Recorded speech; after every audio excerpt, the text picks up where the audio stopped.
Hi, and welcome to today's presentation on understanding vulnerabilities, brought to you by AllCEUs.com.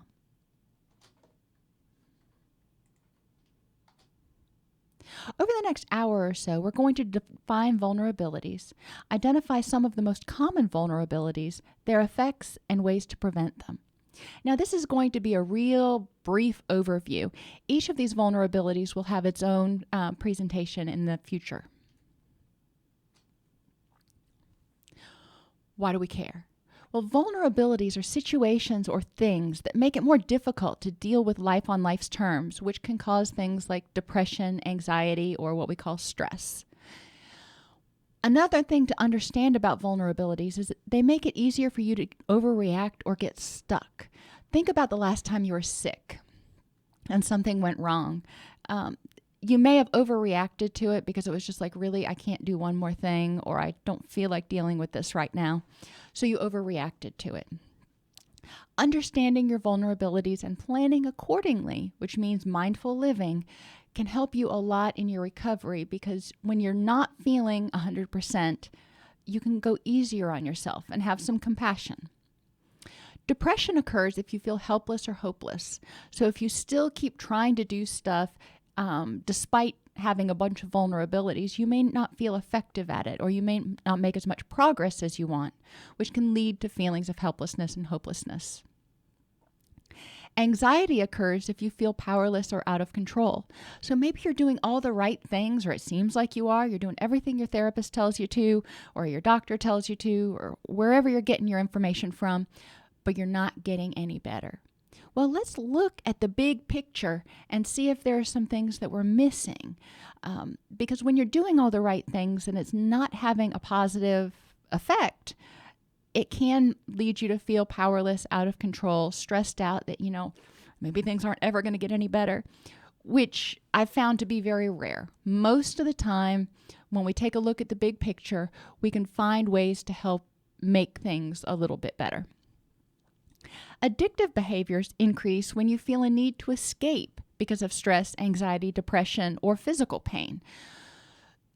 Understanding this, understanding that if you let your vulnerabilities creep up, so you start feeling stressed out, helpless, hopeless, depressed, anxious, the chance of relapsing into an addiction or engaging in addictive behaviors becomes a lot more likely.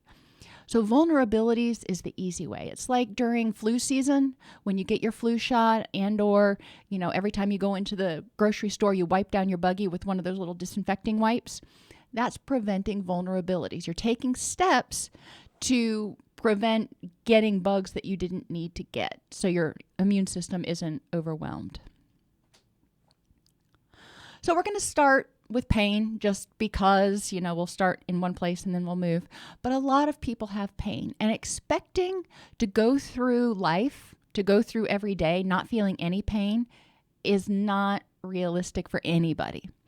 But if you have chronic pain, or if you're in a situation where maybe you just had surgery or you sprained your shoulder or whatever the case may be, and you're going through a period where you've got ongoing intense pain, it may have some effects. I know when I'm in pain, I recently hurt my shoulder, so I can tell you that even without sleep problems, I tend to be a little testier when I'm in pain, because it just drives me crazy that A, it hurts, but B, my body's not cooperating. I'm a little controlling. But it also causes sleep problems. I sleep on my belly, and every time I would put my arm up under my pillow, it would hurt just incredibly. So I wasn't sleeping as well. So when you're not getting enough sleep and you're in pain, it makes it a little bit harder to deal with life, because everything seems harder. Everything is just, you're kind of in a fog, which makes it harder to concentrate, which can make you have an irritable mood, because if you're tired and you're in pain and you can't concentrate, you may be cranky. You see how all this really makes sense? This is not brain surgery here. Understanding all of this, and understanding that medications that your doctor may prescribe that are opiate-based are depressants and can worsen all of the above symptoms. So if you're taking something like oxycodone or hydrocodone, be aware that it can make your depressive symptoms worse, make you more tired, You probably won't have problems sleeping, but you may have difficulty waking up. So talking with your doctor about other alternatives if these medications need to be taken for a longer period and if they're causing you problems in your daily life. Also, explore non-pharmacological interventions. TENS units, transcutaneous electronic nerve stimulation. Sounds really ominous, but you put little patches, and I think, I can't think of the company that has them out right now. Shaquille O'Neal was advertising them. But you can actually buy them at Walmart now for single use or for short-term use. But you can get other units if you have ongoing chronic pain, maybe you have a back disorder, or for me, like my shoulder. Put the little patch on. It sends little electronic stimulation. It's not shocks. And it bombards the nerve endings so you don't feel the pain. It can't take those pain messengers because it's too busy trying to answer the door because something keeps knocking. TENS units are great. They are portable. They help a lot. They help relax the muscles. They don't do everything, but it's one option. Hydrotherapy, like spas, can help. Massage, yoga, exercise. You would be amazed and you think exercise causes pain. Yeah, if you do too much, it can. Our bodies are meant to be in balance, though, the right side and the left side and the front and back. And if you have imbalances or if you have some muscles that are too tight, you can cause pain. If your hamstrings are too tight, it often causes low back pain. If you have an imbalance between your chest muscles and your back muscles, you may end up having back pain. Balancing out those muscles and or just stretching them can go a long way to relieving pain in the long term, not just for that very moment. There are a lot of things that you can do. Heating pads, those are also excellent. And my favorite is always ice, but I'm weird like that. Any of these can be used in a lot of different situations to make pain less bothersome. Does it make it completely go away? No. And there are a lot of different sort of self-hypnosis types of things that you can do to deal with pain. One of them is to focus on another part of your body. You know, your shoulder really, really hurts. So focus on, your stomach or your head or just generally how it feels in the room instead of focusing all your attention on your shoulder, which is probably going to make it hurt worse because you're paying attention to it. Let's distract yourself. I tend to not be able to focus enough on that, but I distract myself with something else like online Scrabble games or reading or going out and playing with the dog.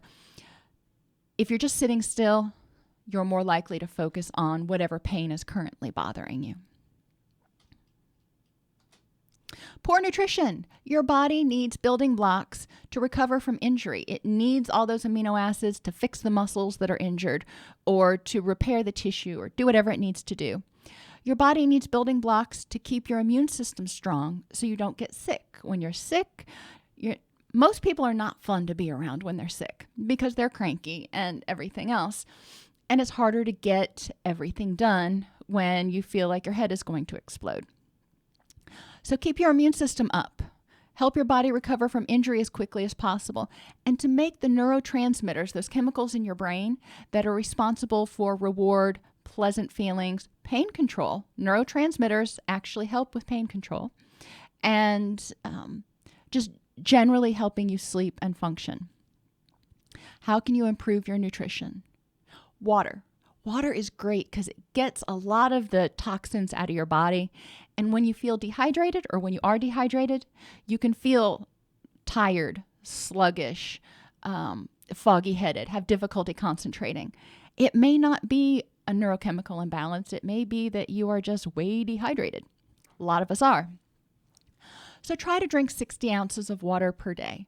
Just get one of the water bottles and carry it with you everywhere. You'll find yourself mindlessly sipping on it. If you don't like the taste of it, put a little lemon in it. That helps quite a bit. Use a salad plate instead of a dinner plate and have 3 colors on your plate at each meal, and condiments don't count. So mustard and ketchup and relish, That's not 3 colors on your plate. If you have a brown, that's probably either going to be a meat or a grain. If you have a red, that's probably either going to be a meat or a fruit. And then ideally a green. It's hard to get a green on your plate at every single meal, but try. At least 2 of the meals. Breakfast, it's hard to find green things that are really yummy at breakfast, except for maybe kale. And try to eat smaller meals every few hours. Smaller meals every few hours will keep your blood sugar more stable, which will also keep the blood sugar in your brain more stable, which helps you focus better.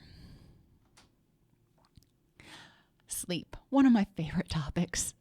Lack of sufficient quality sleep leads to a whole lot of problems. If you've ever come back from a vacation and felt like you needed time to recover from your vacation, you probably weren't getting enough sleep. Does that mean that you should try to sleep your vacation away? No. But be aware that if you're not getting enough quality sleep, and amount does not equal quality. If you're not getting enough quality sleep, it's going to have multiple effects. You're going to feel pain more. You're going to have more difficulty concentrating, staying awake, being energetic, those sorts of things. Sufficient quality sleep means 6 to 8 hours for most people every day. Drug and alcohol-induced sleep is rarely good quality. So, having a few beers before you go to bed, probably not going to have good sleep that night.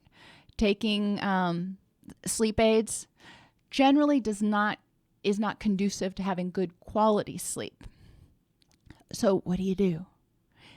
The best thing is to create a sleep routine. When we have children, we do this with them, and then I don't know why we quit doing it with ourselves, but we do. Children, you say, okay, little Johnny comes home from school, he goes out and plays, we eat supper, he takes a bath, we read a story, he goes to bed. That cues his brain in to start releasing serotonin to relax. Then serotonin is converted to melatonin, which helps him get sleepy, and then he goes to sleep. The sunlight also helps with this. So during the winter, when there's not as much sunlight, is so much more important to make sure that during the daylight hours, during the waking hours, you're in a bright room, preferably sunlight, but you're in a bright room to help your body know when it's time to be awake and time to be asleep. So part of your sleep routine can be dimming the lights, and then have something that you do. You eat dinner, and then have 1 or 2 things in succession that you do in the evening after that to tell your body it's time to start winding down. Does that mean you have to go to bed at 10 o'clock every night? No. Most adults, that's just not going to happen. You want to try to go to bed around the same time, somewhere between 9 and 11, ideally, if your goal is 10, but somewhere around there. And then do the same thing. So if you take a bath or a shower, and then you go to bed and you read a book for 30 minutes, make sure you do that even when you're on vacation, even when you're doing other things, so your body knows, oh, it's time to sleep. Other things that can help with sleep: temperature. The ideal sleeping temperature is allegedly 72 degrees. I like mine a little cooler. Keeping out any extraneous noises, television, radio, neighbors. Some people like to have white noise. They put on headphones so they can hear water rushing or whatever to drown out some of the sounds of the world outside. I personally don't like sleeping with something on my head. Make sure your bed clothing, your sheets and stuff are clean and they don't stink. If they're stinky, it's going to be harder to sleep. If you're like me and it's bad, but I do it anyway, and you let the animals sleep in bed with you. You want to change the sheets more frequently so you don't have pet dander, but also you may find that they're waking you up. I have a big body pillow I put on my bed, and they sleep on the other side, and they've been taught to respect the boundary, and they don't come on my side of the bed. These are all things that you can consider when you're looking at, am I getting enough quality sleep? Illness. When you're sick, you're sick. Your body needs the energy to get better. So be compassionate with yourself. Try to eat as well as possible. You may not feel like eating, 4-course meals, and having a protein at every meal may not be what sounds really good to you. Trying to eat a little bit that's healthy and not pig out exclusively on ice cream and cookies. Be compassionate with yourself. If you don't feel like it, don't do it unless you really have to. Illness disrupts your sleep. If you can't breathe, you're probably not going to sleep really well. So if you've got a sinus infection, probably not going to sleep well, which is going to make you exhausted. You're foggy-headed and difficulty concentrating can be either from not getting enough sleep or the medications that you're on or just having a sinus infection. Understanding this, there may not be much you can do about it, which, all these things make me irritable. When I'm in pain, I'm foggy-headed, and I'm tired, I'm not real nice to be around. And when I say compassion, normally I say compassionate with yourself, but be compassionate to other people too. If you're not pleasant to be around, don't subject people to you. They don't want your germs and they don't want your attitude. So what can you do? Can you work from home? If you just don't have the energy to work, don't. If there's any way possible to make that happen. If the laundry doesn't have to be done today, then let it go till tomorrow until you can rest up. Take small little naps. Do whatever you can to help your body use most of its energy on getting you better. Brain changes, and we're still on physical. Look at all these vulnerabilities that have nothing to do with counseling yet. Brain changes can be hereditary. You may have been born and have a neurochemical imbalance, because we know that depression is hereditary. It may be from an accident, you had brain trauma, or as a result of addictive behaviors. The cool thing is addictive behaviors, if the brain was normal to begin with, it can usually recover after a period of time. Now, does that mean everything goes back to what it used to be? Not necessarily. Your brain may find workarounds. But your body wants to survive and your brain wants to be whole. So if you give it enough time and the right tools, our brains really like to, go back to the way they're supposed to be. Changes in the structure of the brain have all kinds of effects, including impairment of memory, concentration, and mood. So, if you have a brain injury or is hereditary, obviously you're going to be working with your doctor and probably a physical and or occupational therapist. When we're talking about addictive behaviors where the neurotransmitters have gotten all out of whack, eating a good quality diet to give your body the necessary building blocks to rebuild itself and fix itself is good. Adequate quality rest, so your body can devote time to fixing your brain. It's not thinking about walking and everything else. Just get the rest. And medication as needed in order to help balance out the neurotransmitters so the brain can function and carry out those signals that say, this is rewarding, this makes me happy, oh, it's time to go to sleep, and do what it needs to do. Because your brain is your main control center. It's your CPU. If it's not working optimally, then the whole rest of the system is probably not going to be either. Individual vulnerabilities. Now, happiness is not a vulnerability. So it's all your negative emotions: anger, anxiety, depression, grief, guilt, jealousy, resentment, and inability to self-soothe. When you are experiencing these, and they are natural emotions, we feel things. We're sentient beings. We're supposed to feel things. The cool thing is we don't have to act on it. When you get angry, you don't have to lash out. When you get anxious, when you get afraid, you don't have to run away. You can feel it without acting and then decide how to best handle it. Different things trigger all of these feelings for different people. So part of dealing with it is understanding what triggers your anger, what triggers your anxiety, not your mother's, not your kids. What triggers your anxiety, your depression? What do you have to grieve over? And there are more things to grieve over than death. There are losses. And there are these sort of existential losses, like not having the childhood that you thought you should have. You didn't grow up in Beaver Cleaver's household. Jealousy, resentment, where are those coming from? And what can you do about them? and inability to self-soothe. Feeling the feelings takes energy, takes a little bit of energy. Many people get stuck nurturing these negative emotions, nurturing this anger, nurturing their grudges. And they expend an inordinate amount of energy holding on to this negativity. You'll be amazed at how much energy you have to focus and how much less you care about seemingly negligible stuff if you're not holding on to all this negativity. So when you're feeling negative, it causes the brain to keep the fight or flight reaction going, which takes energy, and prevents the happy, calming neurotransmitters from being excreted. If you're saying there's still a crisis, then your body's not going to go, well, time to relax. So you're staying in this revved up state constantly.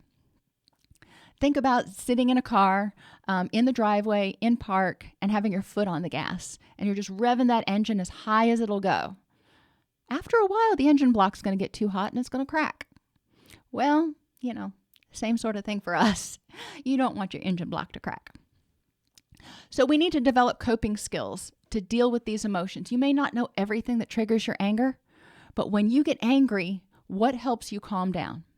If you don't have anything, we need to find something. Insert positive, rewarding experiences. It's not all about just getting rid of negative emotions. It's about providing times for happy emotions. I drove into work the other day and there was the cutest little bunny rabbit right outside my front door. I love bunny rabbits. Taking time to notice small things that make you happy. Get plenty of rest so your body can make the happy chemicals and it can recover from being stressed out. If you've ever looked at a picture of a president before they went into office and when they left, you see how much they age. They're not getting a lot of rest. They're under a lot of stress. You can see the effect that all of these things have on the human body. You can only imagine what's happening inside. So get plenty of rest, eat a healthy diet, and exercise. Exercise releases serotonin, which is one of your happy chemicals. It also helps you balance out those muscles and stretch them out, so it reduces pain, and it can help improve sleep. Cognitive vulnerabilities. The way you think about things has a big effect on how it makes you feel. If you think everything is always bad, then you're going to be stressed. If you think everybody always leaves, then you're going to have difficulty in relationships. This is called a global, internal, stable attributional style. The global and stable is the most important part to remember for vulnerabilities. It means everything, not just this one instance or this one person. And stable means always. It's not changeable. There's nothing I can do about it. So it's always going to be miserable. Every time I wash my car, it's going to rain. Well, so that makes me not want to wash my car. Unless I need it to rain, then I'll wash my car. If you can change your attributional style, and you can't look at everything as always good either, because it just doesn't happen that way. When anything that happens reflects on you as a person, it also adds extra stress. Every time I do this, it gets messed up. So I am incompetent. Changing the way you think about it is helpful. When a child misbehaves and we say, you're a bad boy, that means he as a person is a bad child, not I disapprove of the behavior you just did. So we need to focus on things as specific and alterable. Yes, when I do anything that has anything to do with mechanical, it's probably going to be a disaster. Because I know when it comes to mechanical stuff, I just don't have the attention to detail. But that doesn't make me a bad person. That means I shouldn't be able to work with electricity. That's one thing. It doesn't mean that I'm bad at everything. It means I'm bad with electricity. Things are specific. What are you not good at? What happened? What was the specific situation or condition that this happened under? And what can you do to change it? Identify what is good about you as a person. Find some internal stable attributions that are good about you, whether you're compassionate or you're consistent, whatever the case may be. And remember to explore the difference between what makes you good as a person versus your skills. You may be a great person, but you may be completely inept at certain things. Does that make you a bad person? No. So focusing on what makes you good and trying to eliminate extreme words like everything, always, and never from your vocabulary will help you make things, instead of being global and constant, being specific. If you have an extremely external or internal locus of control, you're probably going to feel a lot more stress. External locus of control means you believe everything is controlled by fate and there's nothing that you can do. That makes most people feel pretty powerless, because it means that they got to deal with the hand they're dealt and there's nothing they can do to change their life. On the other hand, internal locus of control, if you're too much internal, then you think you can change everything. And guess what? You can't. You can't change other people. You can't change the weather. There are a lot of things that you just have no control over. So you want to find a happy medium between external and internal. In recovery circles, we talk about serenity. Grant me the serenity to accept the things I cannot change, those things that just are not changeable.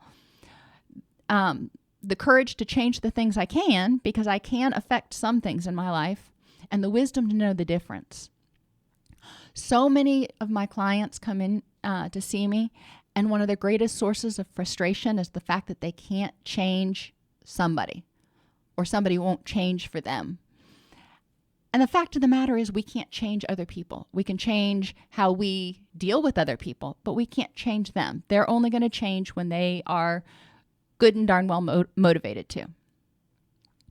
So identify what things in your life you can control and how to use your energy for them. And that means increasing the positive things and decreasing the negative things. And then those things you can't control, figure out how you're going to cope with them. I mentioned rain earlier. Every time I wash the car, it seems like it rains. Well, okay.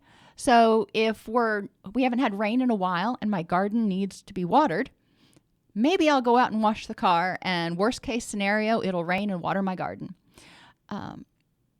Trying to look at the silver lining can also help you with your interpretation of things. Another experiment you can try just to see how this works, take a coin and flip it.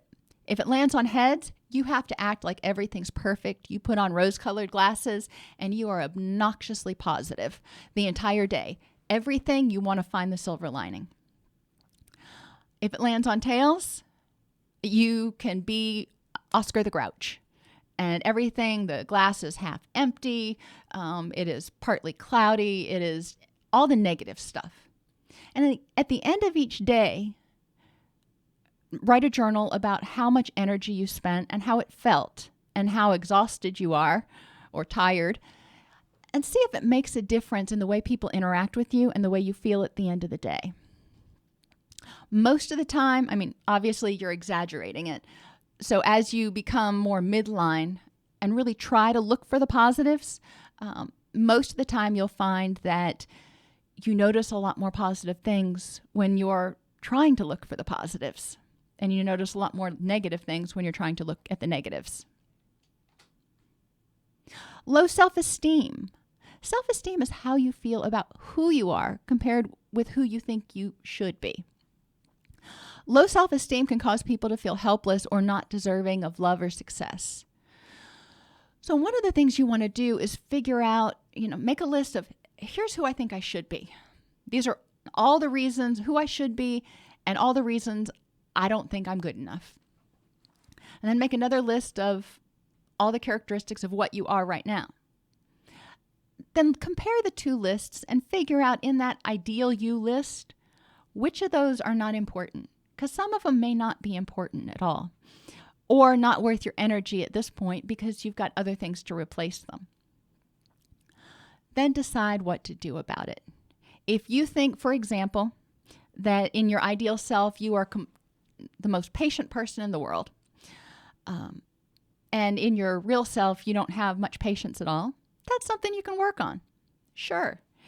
If in your ideal self, you think you should be a millionaire, and in your real self, you're not, how important is that? How much is that going to affect your happiness, and how much energy is it worth to you? And what other things make you feel rich in your current life? So back to those negative perceptions, you can do the coin toss thing here.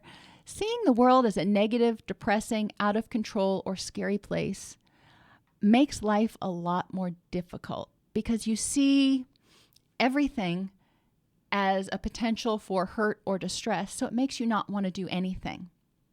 Look for the silver lining. When you start to think about something as negative, when you start to have a negative thought or say something negative, follow it up with a positive. At first, you're going to say that negative thing. It's going to come out. Follow it up with a but and add the positive because but negates everything before it. So if you look outside and it's raining and you're like, oh, it's raining today and I was having a good hair day, but at least the garden's getting watered, or at least my car is getting washed, whatever the case may be for you. And look for exceptions. If you feel like things are bad all the time, look for exceptions for when you've been happy. Poor organization and time management also can cause problems because it causes stress. It leads you to be overcommitted and feel rushed or harried, and it can also cause you to forget to do things, which leads to conflict with other people. So make a list of must-dos at the beginning of the week. Now, this is not everything, a litany of everything that you want to get done. These are must-dos. If they don't get done, something's going to happen. For example, most of us have to do laundry at least once a week, or we end up not having underwear. So that's kind of a must-do, unless we plan on going shopping. Make a list of those. Other things that can wait, like mowing the grass, it would be nice to mow the grass this week, but if I don't get to it until early next week, it's not going to be the end of the world. So figure out, write down a list of everything that you think you've got to do, and go back and cross out the things that don't have to be done in the next 5 or 7 days. Now you're starting to whittle it down to the must-dos. Of that list that you have left, what can you be delegated to someone else? What can you have your kids do or your spouse do? Stop saying yes right away. If somebody asks you, Sally, can you? Don't say yes. Say, let me check my schedule. We have a joke around the office and the house because when people will ask me, Dr. Snipes, can you? Or Mommy, can you? I cut them off right when they're at can you. I'm like, nope, can't do it. And does that mean that I won't do it? No, not necessarily. But it's my way of highlighting the fact that some things you can do yourself. And my way of highlighting the fact that sometimes I can't do everything. And it's also just kind of funny because when you first say that to somebody and they're like, can you? And you cut them off and you're like, no, can't do it. They're like, well, you told me no. It's good practice to get used to not saying yes to everything all the time. And then identify and address time sucks. These are things that you start doing and you plan on spending 5 minutes doing it. And before you know it, it's like, 2 hours and 5 minutes. Facebook, email. If I start cleaning, especially if I start organizing, I can lose days organizing. So identify and address time sucks. One way you can address it, for example, Facebook, a lot of people have that problem. Set a timer when you start doing it, and when the timer goes off, you're done doing it. I find that for my son particularly, I set the timer on the stove when he starts playing video games. Then he's got to come downstairs and turn it off. I won't turn it off for him, but if he has it right next to the computer, he turns it off, and it's kind of like hitting snooze on your alarm in the morning, and then you don't end up getting off. So set an alarm and set one that you have to get up and go turn off so it interrupts the behavior. Poor communication skills keep you from stating your needs clearly if you're afraid of what somebody would say. May cause misunderstandings and can hurt your relationships. You may develop resentment. You may forge a relationship based on a complete misunderstanding. There's a lot of reasons that it's important not to expect people to read your mind and to effectively communicate what you hear the other person saying, but also your own wants and needs. So learn about effective verbal and nonverbal communication, and don't just assume you understand what the other person's talking about. Ask them. Especially in American society, we spend so much time trying to think of our response that we often don't listen to what the other person's saying. As soon as we finish talking, they're giving their response and we're already thinking about what we're going to say next. Stop that. Nobody was ever killed by a little bit of silence. So say what you got to say, listen to the other person, paraphrase what they said. So what I'm hearing you say is, and then start thinking about what your response is going to be. It slows down the communication a little bit, but that's not always bad. Emotional boundaries. People who have weak emotional boundaries are afraid to identify how they feel, or they take on the feelings around everybody or of everybody around them. So if they walk into a room, and I've had situations where I've walked into businesses before, and the feeling of unhappiness was just palpable. It was like, ooh, nobody wants to be here. People with weak emotional boundaries would start feeling that and start embodying that. Other people will say, no, I'm having a good day. I'll just come back later. Thanks. It's important to understand that you have the right to be happy, even if other people aren't.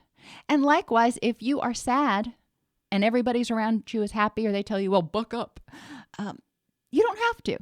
If you're sad, accept that emotion and figure out how to deal with it, but you don't have to take on. You're not a chameleon. And everyone else's bad mood isn't your fault. If somebody's in a bad mood, it could probably actually has nothing to do with you. So taking on their emotional boundaries, this is something we're often taught when we grow up in dysfunctional families where it's not safe to have our own feelings. So we're very hypervigilant. That means we pay attention to how everybody else is doing in order to make sure that we're in sync with them. And it's not always a good thing to be in sync. So examine why it's not safe to feel how you feel. To say, I'm happy, golly. And if you don't like it, tough tiddlywinks. I'm one of those people, I'm a morning person. And I'm not always well received first thing in the morning. It's important to understand that, I'm in a good mood. And there are, 6 other people on the wing that I'm working with that are going, don't talk to me until I've had my coffee. That's okay. I'm not going to get up in their face and, rub their nose in the fact that I'm awake and cheerful. But I'm also not going to get into a bad mood and go, oh, what did I do? I'm going to be like, okay, fine. When you're in a better mood, come on and see me. And then start paying attention to your wants, needs, and feelings. External validation is a common topic in counseling. A lot of people have learned, for whatever reason, that they need other people to tell them they're okay. And they can't say, I'm all that in a bag of chips, and if you don't like it, you can hit the bricks. It's important to be able to say that. It's important to be able to validate yourself and go, I'm a good person. And if you don't like what I did or what I said, I'm sorry. Or maybe I'm not, but those are my feelings and my opinions. Not everybody's going to like you. So if you require everybody else to tell you you're okay, you're going to set yourself up for depression and anxiety. So identify why you are a good person. Why would somebody want to be your friend? And then look at why you need other people to tell you you're okay and work on that. If you feel insecure about something, how can you work on that? So we've gone over a whole lot of things, and hopefully you've identified 2 or 3 areas that you might be able to tweak a little bit over the next few weeks in order to reduce the amount of energy you're spending on stuff that doesn't need to be spent. Reduce your vulnerabilities so you can be happier and healthier and less prone to depression, anxiety, and addiction. Addressing vulnerabilities frees up energy so you can deal with other stuff that comes your way. Eliminating vulnerabilities can help you feel less stressed, exhausted, and overwhelmed. Persistent vulnerabilities are often a first relapse warning sign. And when we talk about relapse, a lot of people think automatically addiction, but that's not it. It's addiction, depression, anxiety, bipolar disorder, any of them. It's a sign of returning back to a prior way of acting, thinking, or behaving. So persistent vulnerabilities that we talk about are hungry, angry, lonely, and tired. You're not giving your body enough nutrients. You're not effectively dealing with your emotions. You are not self-validating. You're lonely, so you're looking for others to tell you you're okay. And tired, you're not getting enough sleep. It's important to be mindful of when you're vulnerable and take positive steps to address it in order to ensure that you maintain recovery. So if you're sick, know you're sick. If you get up in the morning, be mindful. Do a check-in and go, how do I feel today? And if the answer is great, then wonderful. If the answer is I didn't sleep well and my allergies are bugging me, know that you may need to be a little bit compassionate with yourself. If you just totally get up on the wrong side of the bed, see if you can find things to do to help your mood. You know, maybe there are certain songs you listen to or a comedian you can listen to on the way to work. But also don't put yourself in situations where you're going to increase friction by being around a lot of other people if you're having a really bad day. We all get up on the wrong side of the bed occasionally, and sometimes I'll just come in the office and I'll be like, I am grumpy as I'll get out today. If you need anything, I'll be in my office. I go in my office and I shut my door. Letting people know ahead of time that it's not the right day to start poking the bear unless you absolutely have to. So be mindful of these things. Give yourself a break. Understand where it's coming from, and you'll find that things go a lot easier when you're paying attention. You can earn CEUs for watching this presentation and many others like it at AllCEUs.com.